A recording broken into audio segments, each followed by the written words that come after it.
Chicken, I need shoes. G'day front runners, it's Matt here from Mitcham Rehab with Sammy, ready to get onto the treadmill down here with Chris Chapman at the running company. You might have had us send you down here to get your shoes because it's the best place to go to get the best advice, put you in the right footwear to keep you running and keep you injury free. We're going to have a look at Sammy up on the treadmill and pick him apart. So, away you go, Sammy. Any injury histories, big fella? Not lately. How about over your lifetime as an Olympic athlete? Medial ankle sprain, broken tibia on the left. Apart from that, I'm okay. Screw. What are we going to do? Put this guy back together. What's your volume in running at the moment? How often would you be running?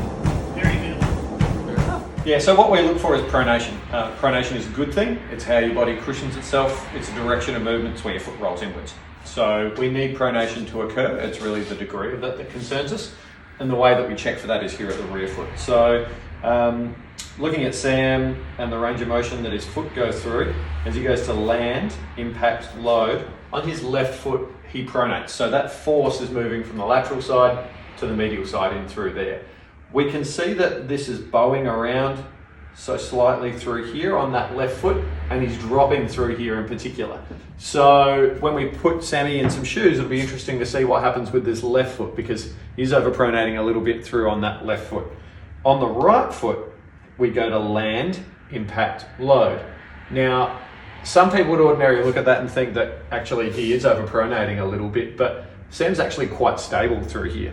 And this will actually be shown up when we put him in shoes, and we'll be able to see the difference between his left and right feet once we're inside a pair of shoes. The hard thing for us is that most people will have one foot going through one range of motion and one foot going through the other. So with two different feet going through two different ranges of motion and the shoes are all the same, what we have to try and do is try and find the shoe that's going to achieve the best amount of balance to look after the left foot but not throw the right foot out. So everything that we're looking for is balance, and we've got a couple of good stable or a couple of good neutral options for Sammy to try. We're going to get them on his feet and we'll have a go.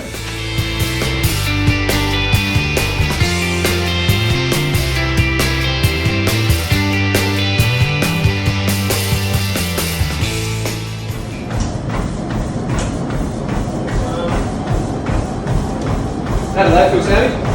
Not too bad, pretty comfortable, pretty soft, and nice. How does that size feel? Size was really good, just snug. Yeah. Cool. Very good. Just explain that. How does that feel, Sam? Because I can't really hear you running on the treadmill in those either. It feels, they're a bit firmer and stiffer. Yep. Well, I feel hips. They just don't feel soft. That actually feels better. Okay. Yeah. Cool.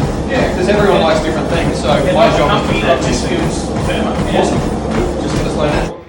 Okay, so what we're doing here is we're going to reassess the effect of the shoe on the foot, because when we were barefoot, we saw that your left tried to roll in a little bit more than what your right did. And so we have two neutral shoes here. The New Balance is very unstructured neutral, and then we've got the Pursue from Asics, which has a big structural midfoot trussic system in it. And I wanted to see what the difference would be, because they're both classified as neutral shoes. So I've synced these together and we're going to have a look. So first of all, left foot, impact, load, pronate. Okay, so if you're looking at the shoes here, you can have a look at the New Balance versus the Asics, and I suppose where the force is going. So, look at that. Let me get rid of that. So looking at the top of the midsole of the New Balance shoe, that's the angle and the axis that this is on right now. So you can see that more of that force is coming through to the medial or the inside aspect of the shoe straight away, because these shoes are brand new. We haven't done any running in it. This is straight off the bat. So you can see that this is actually giving way through here a little bit. Whereas we can compare that to the Asics, and that's at the top of the midsole. Actually, let me do that. With the Asics shoe, and that seems to be holding just a little bit more through this midfoot section through here. So that midfoot trussic, or that support bar that's in the midfoot of that shoe, is just offering a fraction more structure on this left foot. But we need now to have a look at the right foot and see what the difference is between the left and the right. So off we go, resupinate. land impact load. So right foot is doing really good in the ASICs. Really happy with that. And let's have a look at the New Balance. So the New Balance is doing a good job on that right foot, but all things being equal, the ASIC shoe is giving you the better balance between the left and the right foot, because if you have a look at that left foot right as we stand, the range of motion that your foot's going through in that particular shoe is actually down through here a lot more. So a couple of things are going to happen. You're going to wear this shoe out a little bit quicker, and it's going to increase the range of motion, the force loading on the inside through here. So that could lead to a few overuse issues and a few other bits and pieces. Whereas the ASICS has just got a little bit more structure and a bit more guts to it. And for you, it's just achieving a better balance of force distribution between your left and your right foot.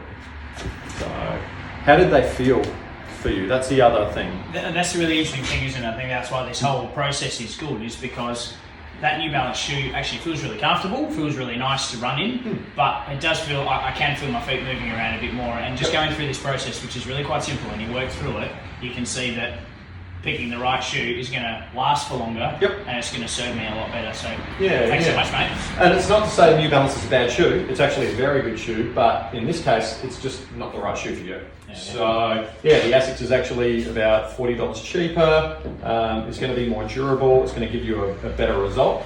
But for someone else, the New Balance shoe could be really good. But in your case, the ASICS has worked out to be a better option. So. Totally. All right. Thanks, Chicken. That's the process. Come in, get it done. Get yourself sorted. Cheers.